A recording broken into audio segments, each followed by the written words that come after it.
Liz Jensen is the author of 6 highly acclaimed novels. She told me about the origins of 2 of them, War Crimes for the Home and The Ninth Life of Louis Drax.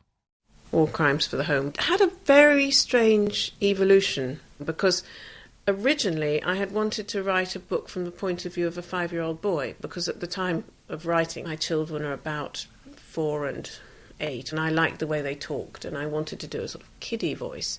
And I wrote a whole chapter from the point of view of this child going on a fishing trip with his brother.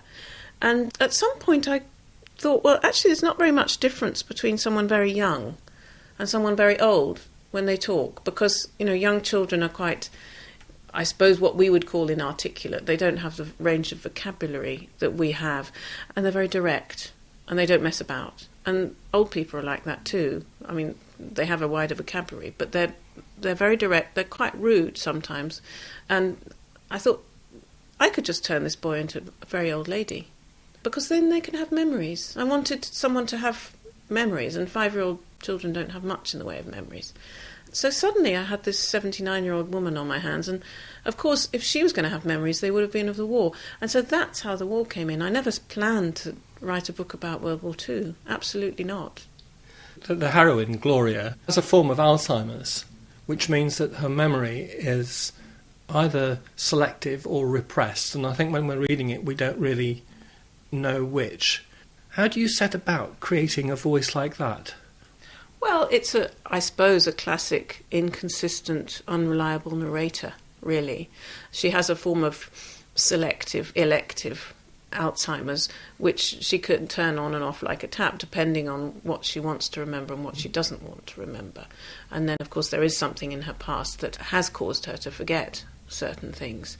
So it was a challenge and fun, and it's all about fun for me, to write from the point of view of someone whose memory is sort of full of holes and sort of not at all full of holes. It's similar to The Ninth Life of Louis Drax in the sense that he is a boy of 9 years old, and there are holes in his memory. Is he selective in his memory, do you Yes, think? I think he is. He has to be, because it's his only way to survive. I think it's quite common in people, especially young people, who've experienced some traumatic event. I think you see it a lot in times of war as well.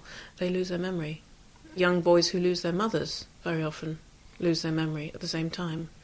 It's a form of self-preservation, I suppose. But then, of course, these things can pop back. They can pop back in dreams, or they can pop back triggered by something unexpected. And that's very fascinating, because what you're doing with the reader is you're getting them to kind of put some of the pieces together. You're almost asking your reader to be a kind of detective and to sieve out what's real and what isn't real, what might be a sort of made-up memory and what might be true fact dressed up as something else. But I think with me what happens is I don't always know. I don't always know what they're going to find out at the end, and I find out sometimes round about the same time they do, whatever the buried horror is or whatever the buried secret is. It's not as though I plan in advance what the mystery is going to be. I mean, another thing about your writing is that it's not dark writing, it's constantly entertaining, and it's filled sometimes literally with jokes, as in the case of War Crimes, since Gloria has a good repertoire of foul-mouthed jokes. Well, do you know, I put those in because it was very dark. It was actually a very, very dark book, and I read it through at some stage of my drafting. I thought, no, there's not enough fun here. We've got to have some fun. So I just very simply thought, because I love jokes as well, I thought, stick some jokes in. So I think that lightened it a lot, because it would have been quite gloomy without them.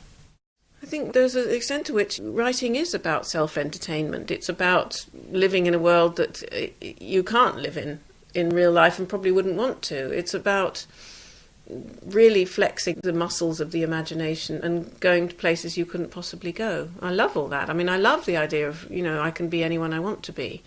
It's like being an actress as well. You get into the skin of somebody, and then you can be a 19th century Danish prostitute, or you can be a 9-year-old boy, or you can be an old lady with Alzheimer's, or you can be a Victorian freak. You can be whatever you want. You were saying that when you were devising War Crimes that you'd started off with the idea of a child and you'd ended up with a woman who was 80 nearly, and therefore you'd had to research her past.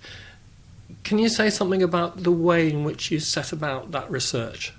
Well, I didn't know anything much about the war except what I'd seen on endless war movies, but it was the home front that interested me, in particular GIs and young silly girls. It wasn't about heroics at all, it was about the nitty-gritty of living through the Blitz and everything else.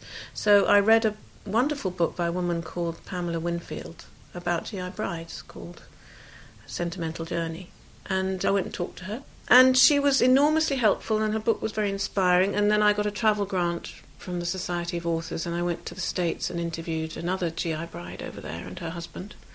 So I did far more research than I had planned to or really wanted to, because I do like to make things up. I don't really like doing research. Or I thought at that point that I didn't like doing research. So I rather surprised myself by the amount that I ended up doing and how much I quite enjoyed it. You have to get it right with World War II. You can't mess about too much with what's in living memory and what's a very important era. You can't make things up in the way I did for Ark Baby. I mean, I made up whole species of animals and nobody noticed. I made up science and nobody noticed. And I mixed it in with real science and still nobody noticed. Or maybe they did, but they were too polite to say anything.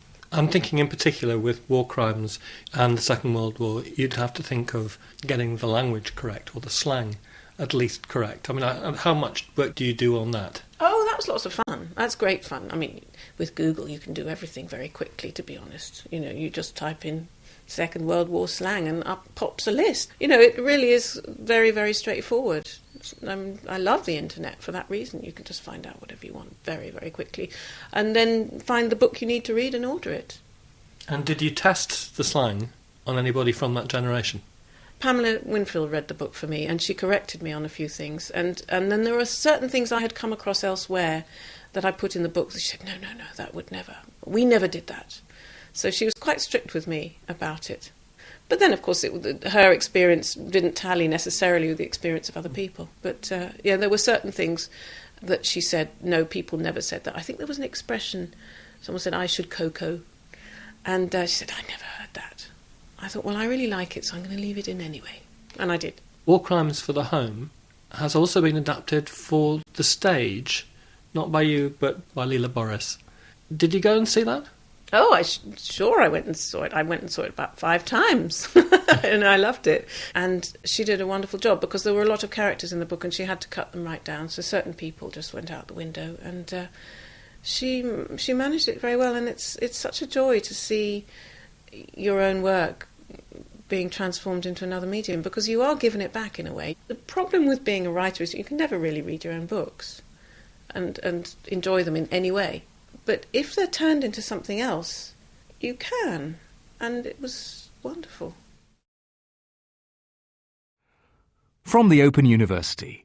For more information, go to www.open.ac.uk/use.